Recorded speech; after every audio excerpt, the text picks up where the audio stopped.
Right. Welcome, everyone. Welcome this evening. Welcome to our live stream. My name is Nicole Carpenter. I'm the Director of Programs and Education here at the Westport Museum for History and Culture. Thank you again for joining us tonight.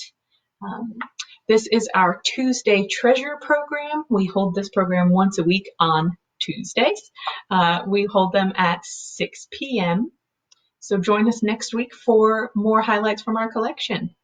Tonight we are focusing on a couple of items celebrating spring and the soon to come summer, when hopefully we all will be able to gather together and have some garden parties. So tonight we are going to talk a little bit about tea, garden parties, kind of this era of big kind of celebrations. Do know that you can ask questions anytime throughout the program. Feel free to type them into the comments below. I will answer them or do my best to answer them at the end. If I don't have an answer for you, I will, of course, go into our records and consult my other colleagues, and we will get back to you. We will comment down in the comments below for the answer so that anyone can see the answer if we have to tell you later. All right. So tonight we will get started. We are going to start in 1830. Now, 1830 is a time when the Northeast is growing. The United States is growing really rapidly as well. This is definitely a boom in the economy. And as a result, people are able to buy larger homes. They're able to have more lush gardens. And that's where we see some of the first kind of very large garden parties. Now, the first item I'd like to show you is from this period, not the 1830s, but a little bit later in the 1850s, 1880s era. And that is actually this item. Now, this item, if I can show it very well on the camera here, is a fan. It has mother of pearl on the handle, and it has a lithograph printed image on both the front and the back there. So you can see there are ladies here on the back enjoying a very lush garden, and then on the front there is a pair or a trio, actually, of figures, one man in the middle and then two women here on the sides, and also this kind of lush background. Now, fans like this, put that back very, very gently. Fans like this were obviously used at a garden party to literally fan yourself, to cool yourself.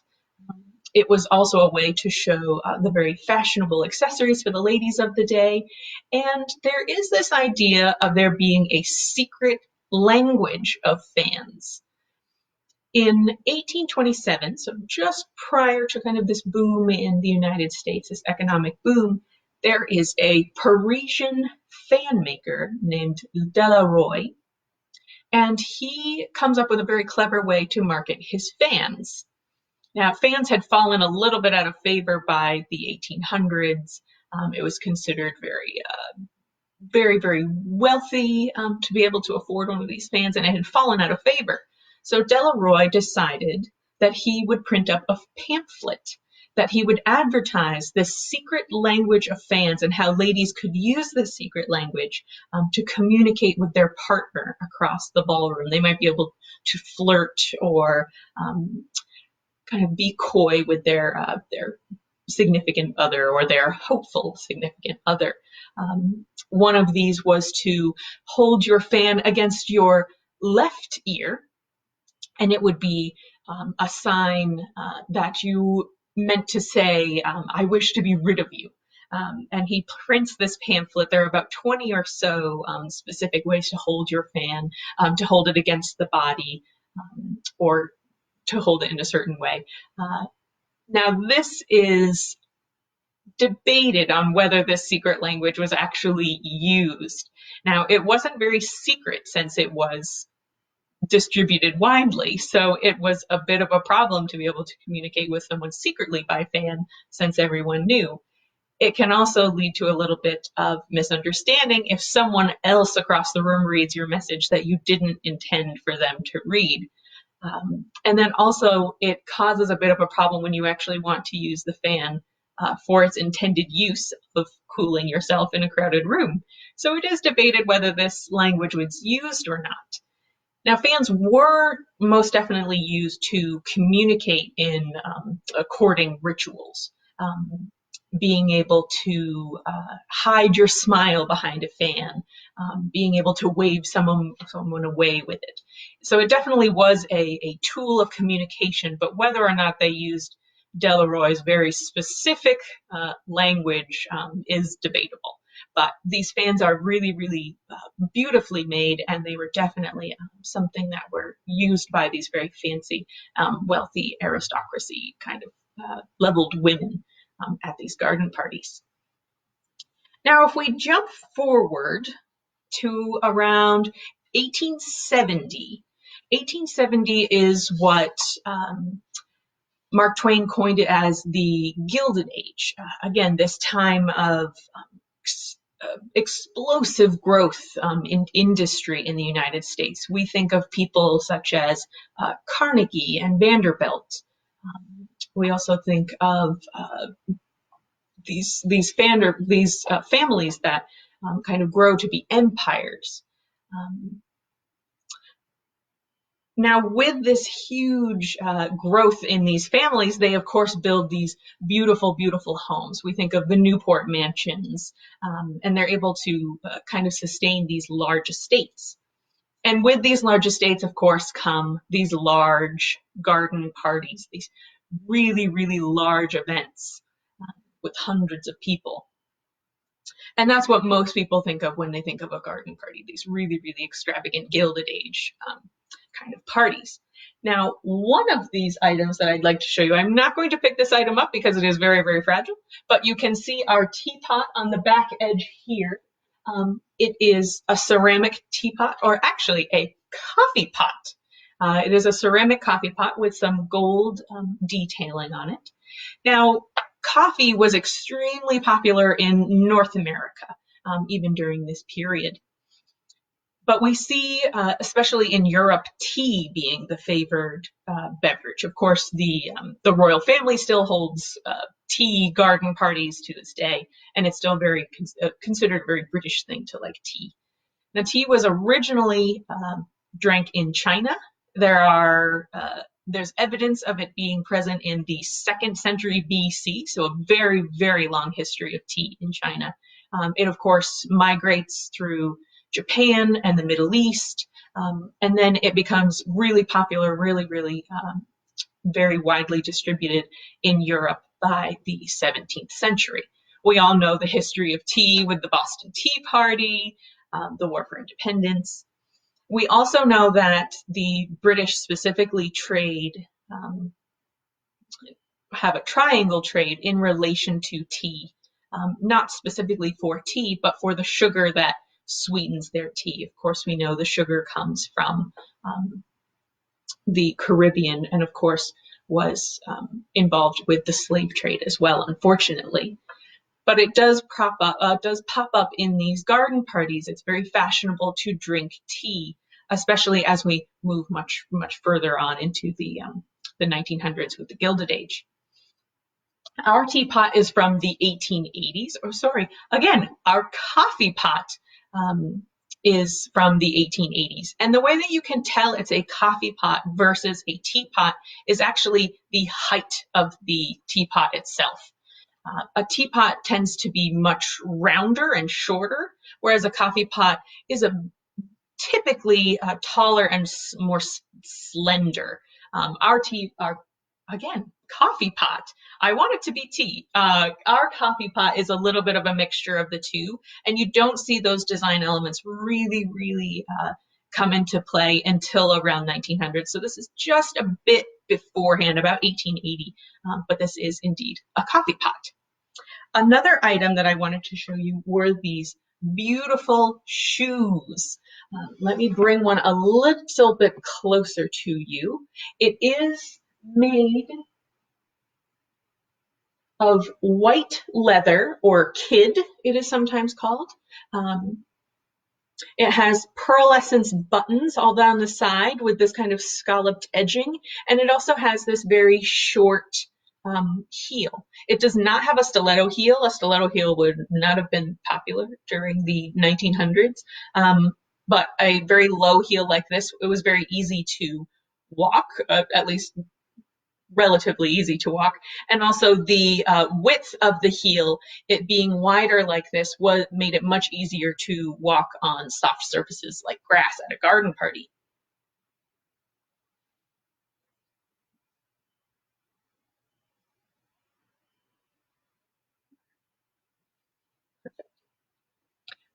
Now, the other thing I wanted to show you, and this does bring into or bring us to the moment, to today, actually. The other thing that ladies of the 1900s were wearing, along with these shoes, are hats. Now, at the time, uh, again, in the Gilded Age, women had very, very long hair, but it was not left down. It would have been piled up on top of their head.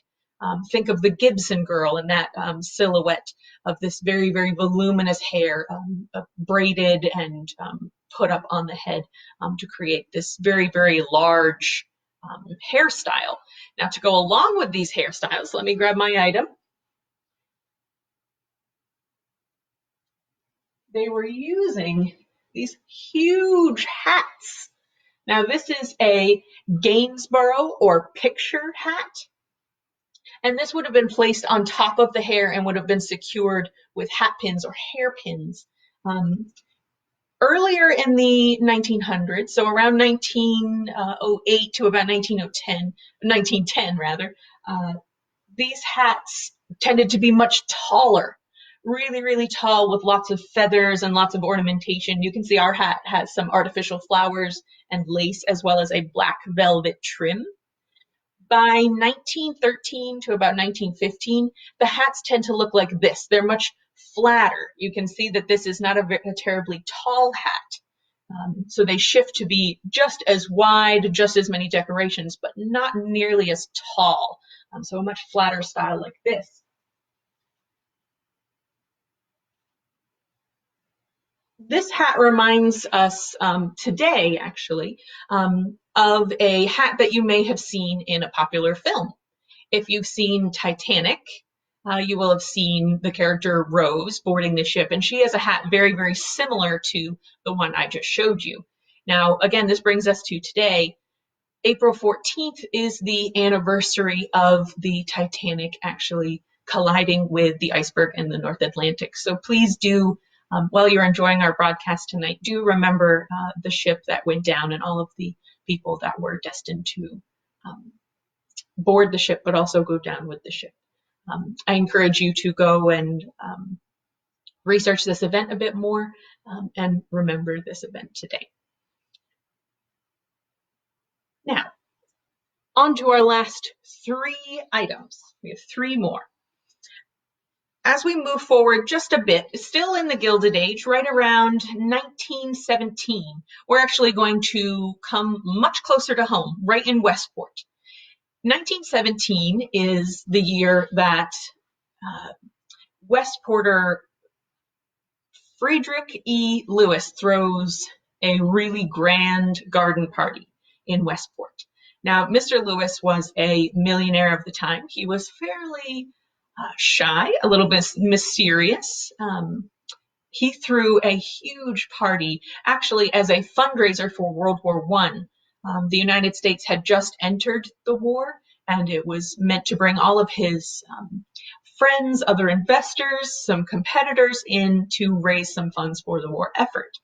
Now, at this party, there were many, again, well-known celebrities of the time, vaudeville actors. Harry Houdini was present at the party, as well as I know A. Vanderbilt was present as well. And many of the things that you see on the table would have been shown or worn at this party as well. Now, 3 years later, in 1920, Mr. Lewis is also very well known today in Westport because of this. He rents a cottage on his property called Wakeman Cottage to a very well-known couple. He rents this cottage to F. Scott Fitzgerald and his wife, Zelda. And if you were with us on Friday, if you weren't, you can always go back on Facebook and see one of our archived videos. We were very lucky to host author Richard Webb, or Deej, as he's known. And he has been researching Gatsby, the Gatsby connections in Westport. So I highly encourage you to go and watch that video. And if you're lucky enough to get a copy of his book, Boats Against the Current, I definitely would recommend it for a read. To learn a little bit more about how Westport influenced Scott Fitzgerald, to maybe base a little bit of his story on our town.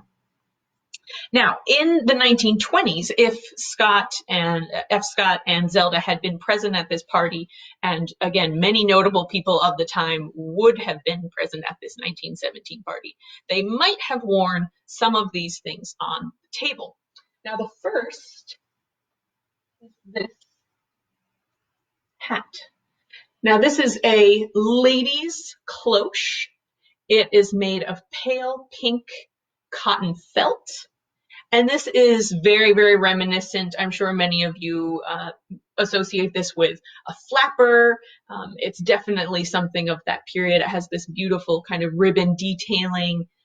It would have been worn very, very close to the head. And this is in very, very stark contrast to that large hat we were seeing before. Hats definitely tend to be much, much smaller, much closer to the head. They would have been something resting on the hair, but much, much smaller as we move into the 1920s. The ladies would have been wearing a cloche hat such as that, but the men most likely would have been wearing something like this. Now, this is a boater or a skimmer hat. It is made of straw, and it also has a ribbon here on the side. You can see that it has this lovely little bow. Now, this is a men's semi-formal hat. It would have been worn with something like a blazer or a lounge suit. And I wanted to read something to you that I found very, very humorous in a book for Manners for Men that was written by a Mrs. Humphrey. She actually notes something about these boater hats and how they are to be worn in very specific ways. For a morning walk in the park in summer, the straw hat or low hat and tweed suit are as correct as the black coat and silk hat. It must be remembered that a straw hat or low hat cannot be worn with a black coat of any kind. If he goes to a garden party in a frock coat and straw hat, he is condemned more universally than if he had committed some crime. This is a very serious hat, at least a very serious etiquette in wearing this hat. This is something that you see a lot of men wearing during sporting events, going to the beach, and of course going to these garden parties. Later on in the 1920s and 30s, it is worn by women. It's actually popularized by Coco Chanel. She actually loves the skimmer hat around 1910, and she makes it very popular for women. Now, the last item that I have for you all tonight is a metal purse. I'll show it to you here on the table. This purse, again, I have to bring it a bit closer so you can see. This is a mesh purse. It is made of metal as well as beads. It has some fringing here on the bottom. And this would have been worn, maybe not with our specific cloche hat, but it definitely would have been an accessory of the same time period.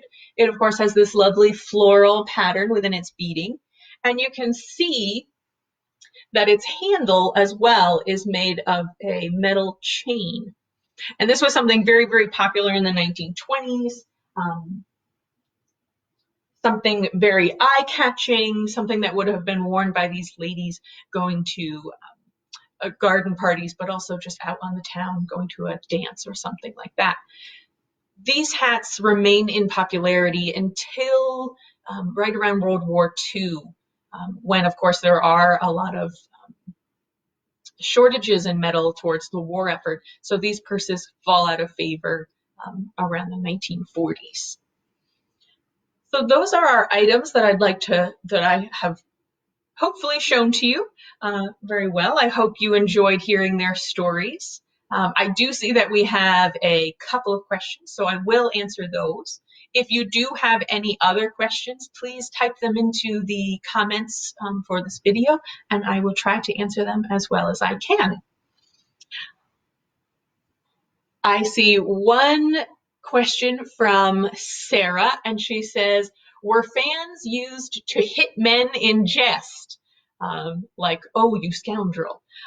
Perhaps. Again, that wasn't, it wasn't part of Delaroy's secret language, hitting or striking anyone, but it definitely could have been a playful gesture. Again, in a more formal setting, like a ball, it might have been a way to work into that kind of courting ritual of flirting with someone. Cheryl asks, are there many fans like this in the museum's collection? There are, actually. We have quite a number of fans. One of my favorites is actually from I believe it was a slightly earlier period, and it has this beautiful, beautiful kind of feather detail, these bright, vivid blue feathers. They're really gorgeous. We have another feather fan that is from actually the 1920s, and it is made of these really beautiful, almost purpley blue ostrich feathers, and they're really gorgeous. Fans come in many, many different styles. Mother of pearl like this, kind of cut handles, are very popular. And then as we move into the 1920s, you see a lot more feathers and kind of these large feathered fans, if you think of a vaudeville performer or something like that. Ramin asks, can you tell us roughly the size of those boots? They look tiny. So I don't know the specific size of this boot. They did have sizes of shoes, but they tended to be much, much narrower. Actually, let me hold one of these up against my hand so that you can see. They are extremely narrow. But again, there weren't these huge ranges of sizes the way that we have today. Again, if you look at the bottom of the shoe against my hand is fairly small. It would probably, again, it might be something like a 6 or a 7, but again, it's this extremely narrow shape that really surprises me, especially in the ankle as well.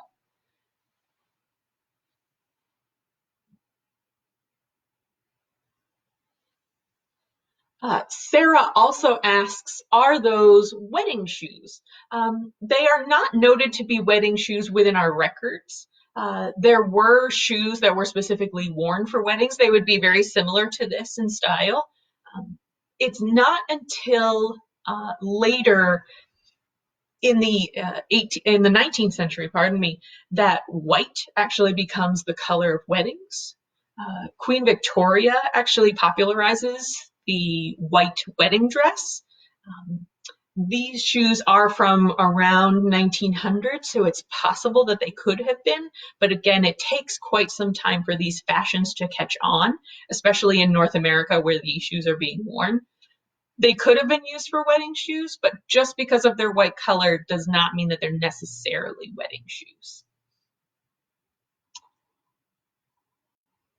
Let me see.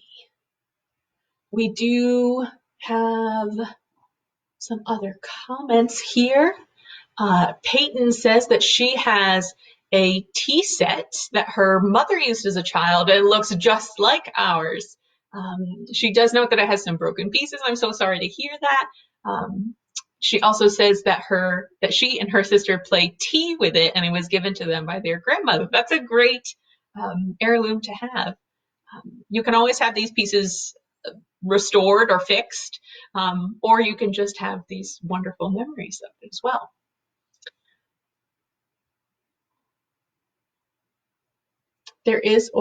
There's another question, who Cheryl wants to know, do we know who donated those boots? So one thing that we do at the museum is we try to keep very detailed records of when an item comes into the museum. And one thing that we keep track of is who donates these pieces. Now, these boots in particular were donated by a Mrs. Phyllis Baldwin. Her maiden name is Young. And one of the notes actually on her file, that again, we try to keep these files so we know a little bit more about the history of the specific item. And one thing that we noted for these shoes is that it actually came from her husband's mother, a Mrs. Florence Hancock. Again, no note on whether they were used for her wedding, unfortunately, but they definitely were a family-owned kind of costume piece that we're so lucky to have. There are a couple of fun facts down in the comments. If you want to read through them, we have some more little tidbits. We have another question of whether the shoes were worn by a bride. Again, hard to tell. They could have been, but again, just because their color is white doesn't mean they necessarily have to be. Pamela has a comment here that says, during this era, to rewear their wedding gown, shoes, and was it common? It would have been, well, it depends on the period. If we are talking about the 19th century and earlier, the clothing and articles of decoration that the bride would have been wearing would have actually have been just their nicest gown. It would have been something that they might have reserved for church. They might have had special additions or alterations done to the dress, but it definitely would not have been a custom dress, at least for most people. There are, again, specific women who do have a specific wedding dress. Think of monarchs and the upper class and things like that. It's not until again around 1900 that we see white come in. That's also when you see custom dresses. Again, not many dresses are made of white just purely for utility. It's hard to keep it clean. White can be a difficult color, especially with a higher end fabric if you're doing something like silk. When we move into the 20th century, again, that's when you see these white wedding dresses. It's not uncommon to rewear a wedding dress that someone else had.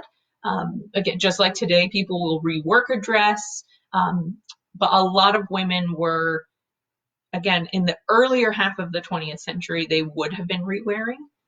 Again, unless they fell into this this higher this higher economic status. As you move into World War I and World War II, there is a lot of just using either a pre-worn wedding dress or a pre-worn dress as your wedding dress. A lot of home modification to dresses. It sounds like you all might be interested in a wedding dress Tuesday treasure. Let me know if that's something you're interested in. That's something that we could definitely do in the future. We do have some wedding dresses in our collection, which I'd be more than happy to show you. So let me know if that's something you're interested in seeing. Down below, we have another comment from Peyton. She says, I have a skimmer hat that belonged to my great-grandfather, Hezekiah Payne. I forgot that women used to wear them too. Oh, I definitely suggest bringing it back. Not a lot of people wear hats today. They might wear a baseball cap or a tennis hat, something like that. When we can all go back out onto the beach or something, I would love to see some skimmers come back out for both the men and the ladies. Definitely something that would be great. again, just another wonderful family heirloom. Pamela says, I want the cloche. It is very, very, it is very tempting to kind of want to wear a lot of our collection pieces. Again, we resist to preserve the piece, to keep it in really wonderful condition so that we can continue to exhibit these pieces to you in the future. And I do have a couple of responses that wedding dresses would be fun. Maybe in a couple of weeks, check back and we will do some wedding dresses. Those are all of the questions that I see for tonight's program. Again, if you have any more, feel free to put them in the comments and I will, or one of my other colleagues will come back and answer that for you. I hope that you have a wonderful evening. Next week, our Tuesday Treasure is on the writing machine. We'll talk a little bit more about typewriters, some other forms of writing, and one special keyboard that I'm going to show you. So join us next week, week from tonight at 6 o'clock, and we will go over that. Thank you so much for joining us, and have a great evening.